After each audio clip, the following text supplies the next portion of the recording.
இன்னைக்கு தேர்ஸ்டே பாபாவோட பிளெஸிங்ஸோட நமக்கு என்ன மெசேஜ் கொடுக்குறாருன்னு பார்க்கலாம். யாரெல்லாம் இந்த மெசேஜ் பார்க்குறீங்களோ கமெண்ட் செக்ஷனில் ஓம் சாய்ராம்னு டைப் பண்ணுங்க.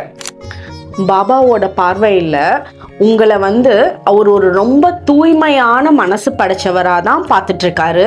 நீங்கள் சில இடங்களில் உங்களையே அறியாமல் சில தவறுகள் செஞ்சிட்டீங்க. அந்த தவறுகளுக்காக நினச்சி உங்களோட மனசில் வருந்துறீங்க. பட் அந்த தவறுகள் சில சுச்சுவேஷன்ஸ் அந்த மாதிரி உங்களை பண்ண வச்சதே தவிர உங்கள் மேலே எந்த ஒரு குறையும் இல்லை. பாபா உங்களை ஒவ்வொரு இடத்துலையும் ரொம்ப பாதுகாப்பாக தான் வச்சிட்ருக்காரு. அந்த தவறுகளை நினச்சி நீங்கள் வருந்தவே வேணாம். நீங்கள் ரொம்ப ஒரு மனசார ஒரு பியோர் சோலா இருக்கீங்க. ஸோ பாபா கூட இருக்கவங்க இந்த மாதிரி இருந்தாலே அவங்களுக்கு தேவையான விஷயங்களை அவர் ஒவ்வொன்றா நிறைவேற்றி கொடுத்துட்டே இருப்பாரு.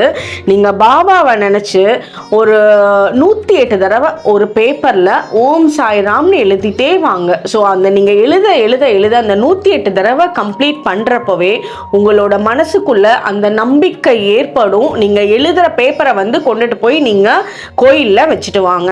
அதே மாதிரி இந்த 108 தடவை எழுதவே பாபா உங்களோட ஒவ்வொரு பிரச்சனைகளும் படிப்படியா குறைஞ்சு அந்த 108 தடவை முடியறப்ப உங்களுக்கு ஒரு மனசுல ஒரு திருப்தியையும் நம்பிக்கையும் கொடுப்பாரு. நம்பிக்கைன்றது இந்த இடத்துல என்னவா அவர் குறிப்பிடுறாரு அப்படின்றதுனா, இந்த டிலே ஆகுதுல, இந்த டிலே டைமை நீங்க ஒரு டிவைன் டைமா பார்த்து அதை புரிஞ்சுட்டு நீங்க நம்பிக்கையோட காத்திருந்து உங்களோட வெற்றியை பார்க்கறதுக்காக தான். ஓம் சாய்ராம்.